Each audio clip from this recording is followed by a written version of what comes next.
বাংলাদেশে কোন বাংলাদেশ এখন হতাশার বাংলাদেশে আছে, প্রত্যাশা ছিল অনেক। এই বৈষম্য বিরোধী আন্দোলনের ডাক কিন্তু সর্বপ্রথম আমি দিয়েছিলাম এবং উদ্বোধনী স্লোগান কিন্তু আমি লিখে দিতাম এবং আমি আহত কিন্তু ছিলাম, কিন্তু আমি আহতের কোনো সুযোগ সুবিধা কিন্তু পাইনি। কিন্তু দেখা যাচ্ছে আমরা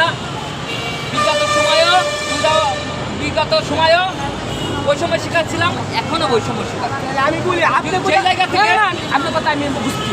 এদিকে সরেন, মানুষ যাবে, আপনার সরেন। ইসলামের বাংলাদেশ হবে, ওখান কি মানুষ কোরআন পড়ে না, নামাজ পড়ে না? পরে হ্যাঁ সবাই পরে না, কিন্তু আসলে সেই মর্মত্ব বোঝে না, হ্যাঁ মন তো কাটা বুঝে না। মর্মত্ব বোঝে না, অনেকে পরে আমার কাছে কি? কিন্তু মানে আপনার কাছে কি? আমি আপনি বলতেছেন যে ওখানে জমায়েত আছে, সরমানে আছে, হারা কি পারতেছে না? এদের মতো হইবেন? না, ওখানে যে রাষ্ট্রপতি হ্যাঁ করবেন, আর নতুন ভাবে আমি এম এ মনিরুল ইসলাম হবো, আমি কবি এম এ মনিরুল ইসলাম হবো।